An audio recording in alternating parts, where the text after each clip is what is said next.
Hello, everyone, and welcome to the Heartland Daily podcast, where we talk about healthcare policy issues. Once again, always in the news. My name is AnneMarie Schieber. I'm the managing editor of Healthcare News, and joining me is Devon Herrick. He is a healthcare economist and writes for the Goodman Institute Healthcare Blog. Good to see you back here, Devon. Thanks for having me. Summer has begun. Yesterday was Memorial Day, and we've had a lot going on in the news. We had a podcast last week, and I thought there was a lot today. Even over the weekend, there were some headlines. So we'll be talking about those. I want to talk today about what's been going on in Medicare Advantage. If you're a part of that program, this is something you really do need to know, or if you're approaching retirement age. We're also going to talk about the stampede to assisted suicide. We're starting to look like Canada. And now Delaware is the latest state to pass MAID, medically assisted. What is MAID? What it stands for? Medically assistance in dying. That's what that stands for, the euphemism. Later on, we're going to talk about former President Joe Biden's prostate cancer, which is making a lot of political news. And the MAHA Commission report, what is going to happen with that? It was a scathing report on just really the state of our health environment. And it's real interesting what might come out of that. No rules have been set, but we will certainly find out in the next couple of months. So why don't we begin? And let's start it out with Medicare Advantage. So an increasing number of hospitals are not accepting Medicare Advantage enrollees. Now, 33 million Americans are enrolled in MA. So this can be a big problem. Plus, many communities have only one or two hospitals. So if they don't accept your MA plan, you're out of luck. Let's take a look at what's going on. Now, earlier in the year, Becker's Hospital Review has been keeping tabs on this. I don't know if, Ian, you can pop that article up. But Becker's Hospital, there we go, in January came out with a report and found out that 22 health systems are dropping Medicare Advantage plans. Now, I haven't seen anything recently except for an article in KFF on April 28th, talking about the hassle this is for people. I don't think they updated any numbers, but certainly it's something that can happen at any point. And we published an article in Healthcare News on this as to why this might be happening. If we can pop the Healthcare News article up, because there were some really, okay, so that's the KFF article, and they interview a guy who was shut out of his hospital with this plan. And the problem is when you're in Medicare Advantage and that happens to you, you cannot change your plan until the end of the year. You can't get into traditional Medicare until the end of the year. So you are really stuck if your local hospital is not accepting patients with your plan. So we published an article in Healthcare News on this, and we made some talking points. I don't know if we could pop up that article from Healthcare News on May 27th. There, nope, back. This would be the Healthcare News article I just posted on Healthcare News on the Heartland website. Okay, there it is. Hospitals say no to Medicare Advantage. And this article made a couple of points about this, that primarily what's going on? Well, the hospitals are holding out for more money, and the patients are being held hostages. Now, hospitals defend themselves by saying their costs are going up and that MA plans deny too many claims and it's too much of a hassle. Now, one of the biggest things that they don't like is MA plans are very restrictive about ER use, emergency room use, because those are big money makers for hospitals. And they may not approve you going to the ER in the middle of the night for a sore throat. So you may not get coverage. But they as John Goodman, the co-publisher of Healthcare News, said, MA plans scrupulously monitor ER use in MA. So MA is great for so many reasons, but people love it because it's a one size cost, one cost. You don't have to get alternative backup like Medigap and drug plan. It's all inclusive. It's cheaper generally. They sometimes throw in other freebies like, I don't know, transportation, gym membership. But these plans are increasingly under attack. And during the Biden administration, if you're not familiar with them, but what they do is they rank your healthcare status and they pay according to what your needs would be. And maybe Devon, you can explain this a little bit more. But the Biden administration pretty much annihilated these plans by restricting some of these risk groups that made it more difficult for these plans to make money and less attractive to people. So what is your thinking on this?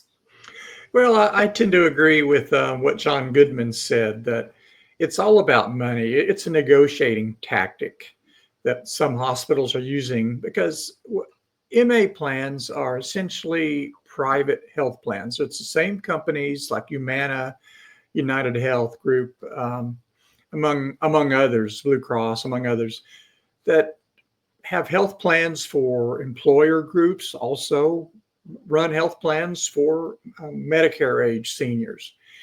And Democrats tend to not like these as well as Republicans. But yet they're popular. Seniors like them, and seniors like them because they tend to be, better coverage, less cost sharing. That's why more than half of people in Medicare actually have a Medicare Advantage plan.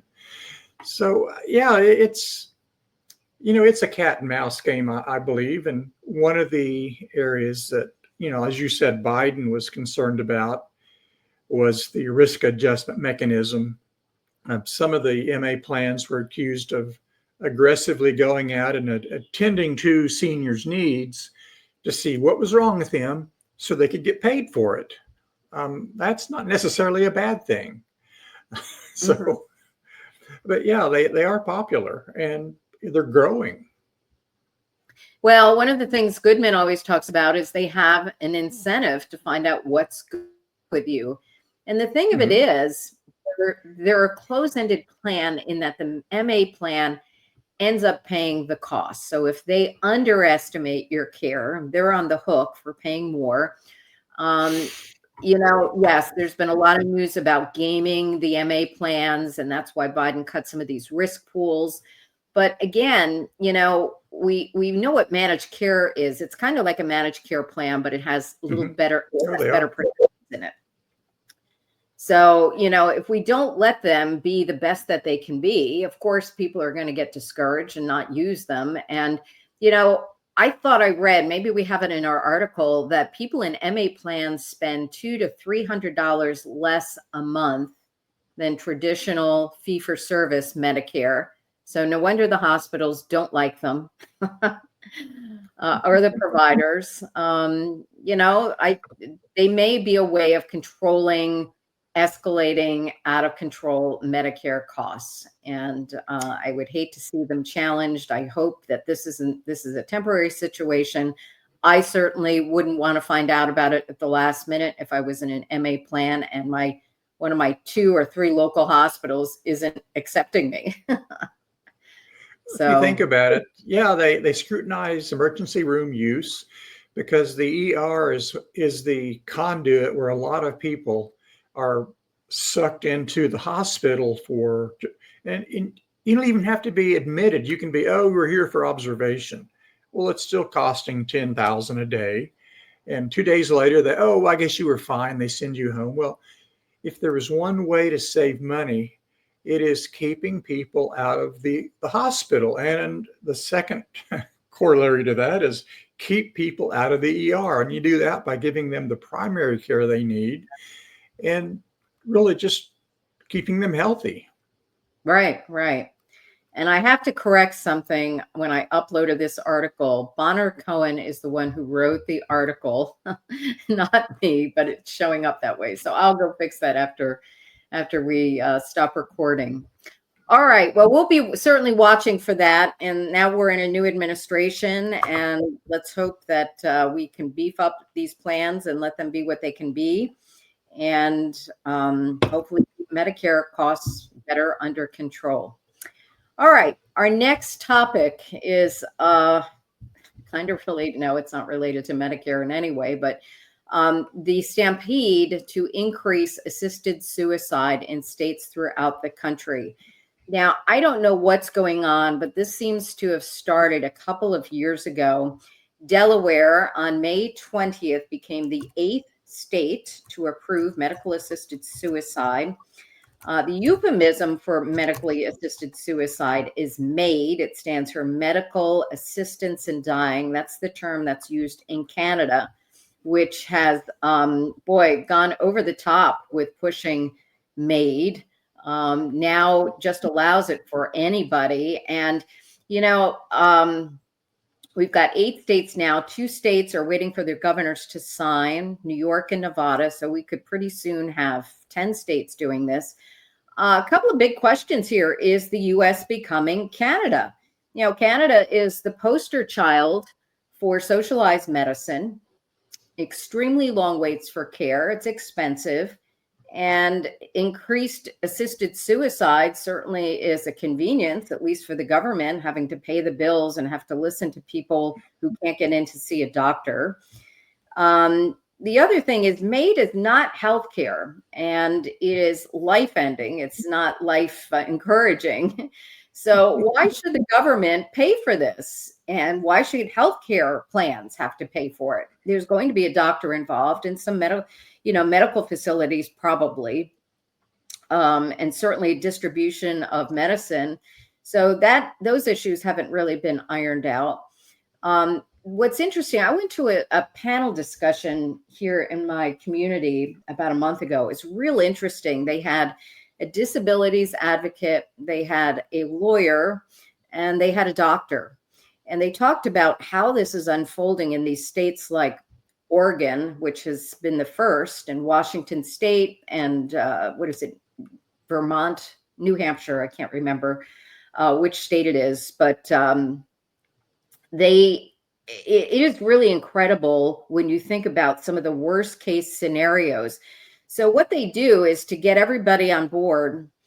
Let me get back to that. I want to point out that this is a nonpartisan issue because there are Republicans who gravitate to it. There are Democrats who don't like it because they tend to support the Democrats or the disabled people, the libertarians who tend to be more conservative, maybe have this idea that this is, a freedom issue and that if people want to do this, we should leave them alone. The other point to make is that a lot of these bills are happening through legislatures. It used to be, and this is how it was done in Oregon, and I think not Washington. Washington was a weird one, but these were ballot proposals, and they went down in flames in many states. And I think the people that support this kind of stuff got smart, and they figured because this is a nonpartisan issue, they would have better luck passing these laws through state legislatures, and that's why we're starting to see so many of them. I think those are kind of my bullet points. What are you thinking about this, Devon? Really, excuse me. If you think about it, the hospice movement has really taken hold within Medicare, and just to a lesser extent through private insurance companies. And I mean, I guess you could argue that that's like the most extreme version of hospice. I don't think most people are really clamoring for it because most people, we don't want to think about dying or, you can say it's a freedom issue. But what's interesting is it is very polarizing. And it does not follow, as you said, any real partisan,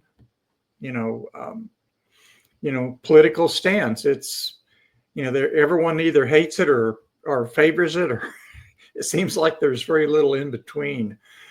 But, it's something that people don't really talk about is it already occurs quietly. It just occurs closer to the end of life.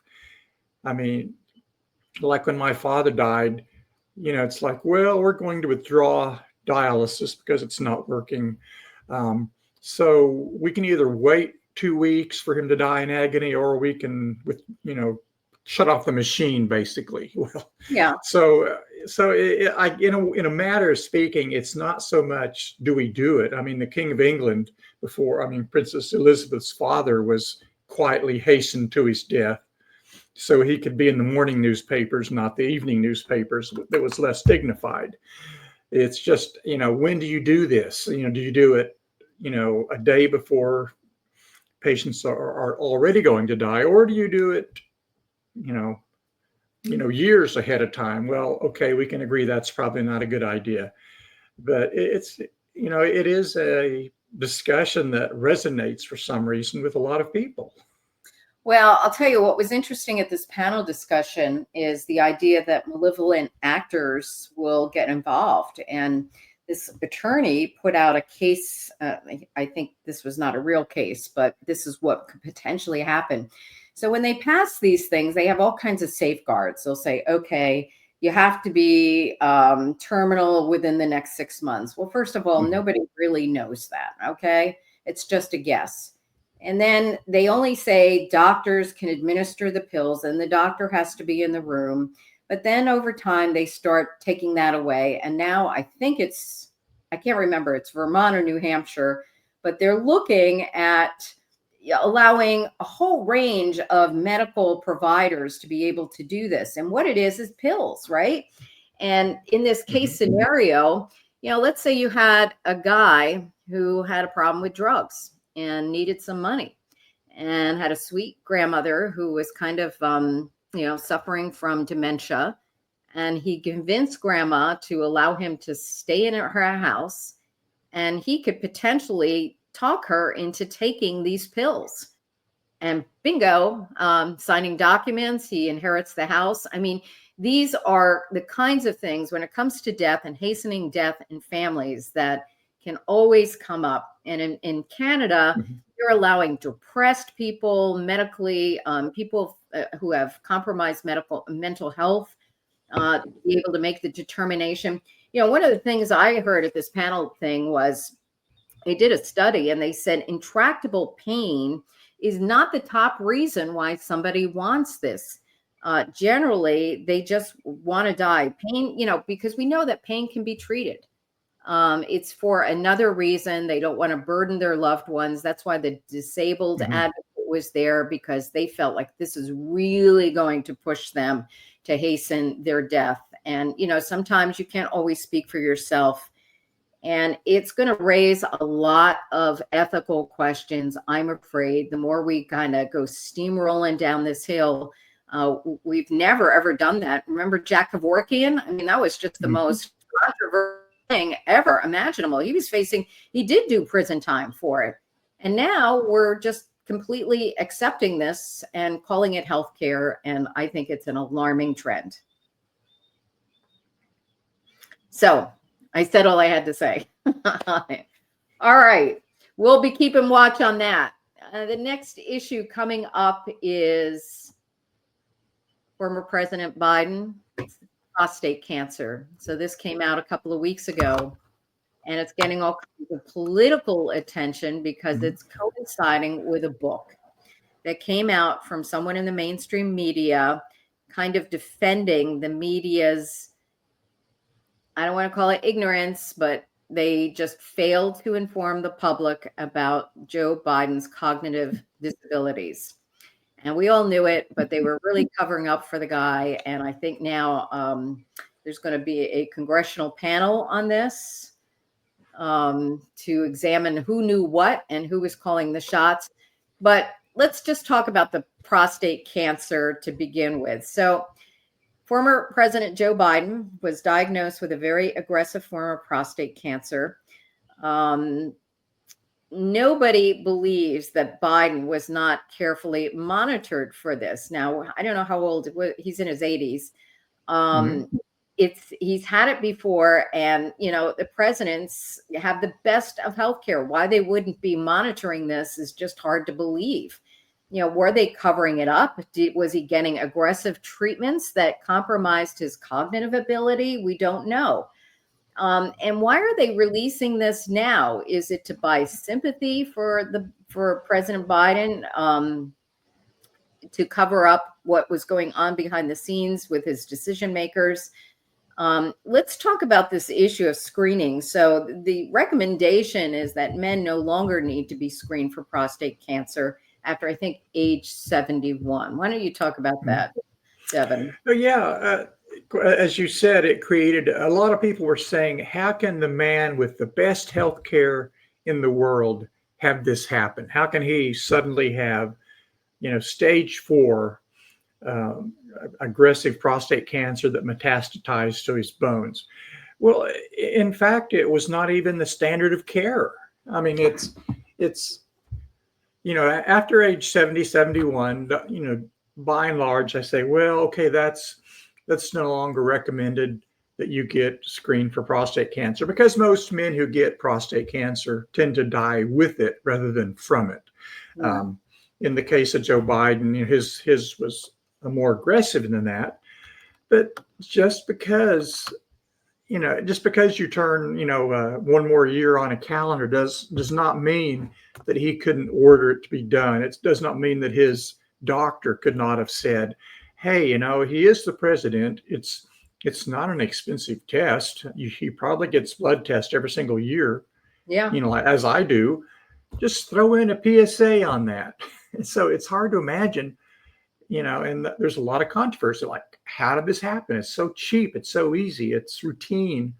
If you want to have it added. And he could have done that. His doctors probably, if he'd had it before, his doctors should have had that done, should have had it added every single year. So maybe there is a conspiracy. Maybe it's been going on for years and we just were not told about it. It doesn't make sense that a man who had it before would not be aggressively screened, every time he has blood drawn. Well, it's Rep. James Comer, who's going to have a committee hearing. He is the chairman of the Oversight and Accountability Committee, and he's going to be aggressively looking at this. Who knew what and when? I'm not familiar with a prostate cancer treatment that would compromise your cognitive ability, but certainly we know now that existed. This book is going to confirm it. Of course, the book is designed to cover up the blame game and figure out, what happened. The media is basically trying to explain why they missed this when it was so apparent to everybody. So I really do hope that we can find out. Are you familiar with any kind of aggressive treatment that would cause the cancer treatment that would cause cognitive inability? I can't think of anything, but certainly a lot was going on that we did not know about. Well, radiation can, but that's the wrong area of the body to affect your cognitive ability in terms of radiation, yeah. I wouldn't think. Chemo possibly, but there again, I don't know of any chemo that would for a long term have a long-term effect on his ability. But it does kind of beg the question, how many, if he wasn't talking about prostate cancer, for political reasons, his aides weren't talking about his cognitive ability. And what worries me would concern me is that you weren't just trying, or you should not be just trying to get the man across the finish line of getting reelected, because you got 4 more years of governance. I mean, were they trying to get him across the finish line so that he could resign and have Kamala Harris take over? I think the big question is the person who people are electing is not calling the shots. And I think they knew full well. And we put them, the election was in 2020 and they were ready to run him again. And then because it got to a point where they just could no longer ignore the cognitive gaps, right? It was the debate. And, we've had this before with other presidents. There was Roosevelt, and then there was Woodrow Wilson. Both of them were very sick, and there was all kinds of speculation that their wives were running the show. And, that's not what voters want. They want to see who's calling the shots. And I I, for one, am going to be very interested in this committee hearing to find out what we knew and how this happened. But, we need to know. There was discussion that somebody, I guess, FOIA'd the visitor logs to the White House, and one of them was a Parkinson's expert. Do you recall anybody announcing that Biden was struggling with Parkinson's disease? I don't recall that. Yeah, I've never heard anything about that. But, yeah, they could have quietly brought someone in to, assess symptoms or what have you. So, yeah, I mean, the public deserves to know these things, especially when it comes to, who has nuclear codes. Yeah, well, you're right. And when you're the president, you don't operate under the radar. You're in a fishbowl. And, there were maybe one or several people, but we need to get to the bottom of it. All right. Last issue on our discussion is the MAHA Commission report, Make America Healthy Again. This is real interesting because it's coming from our federal government. We've never seen anything quite like this. And it criticizes just about every special interest there is, from agriculture to the environment to chemicals. I'm real curious what specifically are going to be the recommendations. Are we going to ban this, that, and the other? Now, just to kind of, and how are they going to do it? Is it going to be the carrot versus the stick? A couple of weeks ago, the FDA said that it was going to phase out synthetic food dyes. And Marty Makary, the FDA commissioner, said that he is starting to get cooperation from the manufacturers. And I kind of think this is the way Trump is operating in terms of health. So he'll throw out this EO, and we talked about EOs the last time. They're a wish list. But certainly the threat is there. And so it notifies everybody that either A, you got to bring down your drug prices, B, stop using these controversial ingredients, whatever. The Trump drug policy, right? The EO that came out, and we were going to use most favored nation status, which would align our pharmaceutical prices with those in other parts of the world. Well, he's not really doing that, right? He's just throwing that idea out there so that the drug companies really are going to have to step up so that they're not going to be under attack, because that's possible. Do you think that's what this is going to happen? What's going to happen here with the MAHA Commission report? Well, I think the Trump administration has more leeway with food additives than they do with drug prices. The FDA could easily say we want to phase out, certain dyes, and I think that's not too far removed from where a lot of Americans want our food to be. I mean, in recent years, at least some Americans have had, a greater interest in organic vegetables, for example, a greater interest in healthy foods. I'm not saying that what we actually eat is what we say we think we should do. Yeah. But I think that there is a lot of interest. And, it's, if you look at the ingredients in a package of ultra processed food, which really is anything in a box, you'll find all manner of things you probably can't pronounce, and you aren't really sure why it's in there. So I don't think it will be, very, there will probably not be a political price to pay with consumers, although you may have food manufacturers being somewhat concerned. But at the same time, will it make us healthier? I'm not going to bet on that. Are people going to eat white M&Ms? I don't know. You should probably be eating candy at all, right? I mean, it's eat Cheerios that are bland colors, just tan and brown. Isn't that Lucky Charms? That's a food quirk, that people who gravitate to white food, that actually does exist. So we know they're not getting food coloring in their food, but that's not a healthy way to go either. And that's the thing. You can make the case that there are people who make it to the ripe old age of 100, maybe more, and they have been exposed to this stuff. So why not them? I just don't know how proactive you can be to gauge every single thing that's coming into your body. I think it's just an overall quality of life and a lifestyle.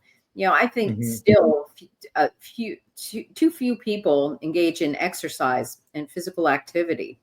And of course, that can lead to being overweight, obesity. It interferes with your metabolism. So, I mean, that really isn't, that's probably, I haven't read the whole MAHA report, but I'm sure that's in there. We've had a kick for many years, the President Physical Fitness test. Do you remember that, going back a couple of decades ago? And they set up all these things and nobody could do it. It was like 30 push-ups and nobody could get through it. But I think that this is really important. Marty Makary said something on Fox News over the weekend. He said, we're going to be we're not going to be reactionary anymore at the FDA. We're not going to throw pills at these problems. We're going to be proactive. And I think that's a good thing to do. It would save money. It's better for people in the long run. Now, he did talk about the food industry a couple of weeks ago. Maybe we mentioned this in our last podcast, but he said he was getting compliance from these food manufacturers, that they met with him. It's all nice. They want to get along with the administration. They're going to find alternatives. But then, in our article, I don't know if you can pop that up from Healthcare News, Katie Talento said, well, hey, here's what happened in 2015. Kellogg said it was going to get rid of all synthetic food dyes, and they never followed through on it. So, who's going to be watching them? We'll have a new administration in 4 years. Are they going to be just as vigilant on this? I think maybe some of these food companies, these special interests, say we just need to wait out the next 4 years and things will change. So unless the public, the consumers, are really demanding it, I think food companies are going to be inclined to produce food that is cheap and attractive, right? Whether that's healthier for you, I don't think that's their main concern. That's how it's always been. And it's really up to individuals to educate themselves and say, hey, no, I'm not going to have a breakfast of M&Ms or Cheerios or whatever have you. Or your breakfast cereal does not need to be composed of multicolored grain products that, it's like there's no, blue things, red things. Actually, what's funny is one of the most common red dyes, food additives, is made from some kind of beetle, a bug. Oh, geez. Which is probably quite expensive, but. Yeah. Well, hey, isn't that natural though? Right? It is. Absolutely. And a synthetic food dye, I don't know. I think some people would get very queasy knowing they're eating bugs. I don't know. Very interesting what could happen with this. It's part of it too is I think we have a fix on sugar. Sugar is very addictive. And how do you know sugar's addictive? If you give up sugar for a couple of months, you would be amazed how little you crave it. So, the satisfaction rate you get from very sweet products, there is actually a list on how satisfying a product is. So the ones that are way down on the bottom of the list, which is like a Snickers bar, because you want to eat another one right away, right? It's not satisfying. And then the better foods for you, like an egg full of protein, you don't crave eggs, right? And so you don't overeat them. So I don't know. Well, we should see. We'll see. All good. I think we'll be waiting, standing by. It'll be probably a combination of, like you said, to some degree, the food industry will agree and look for alternatives, which they probably already are. Yeah. And then to another degree, some items will be, we'll drag our feet and wait for the next administration. There's a market for healthy foods that are perceived as super healthy. And then there's a market for cheap and fast. And I'm sure we have enough food, purveyors of food to cover all those markets. Yeah.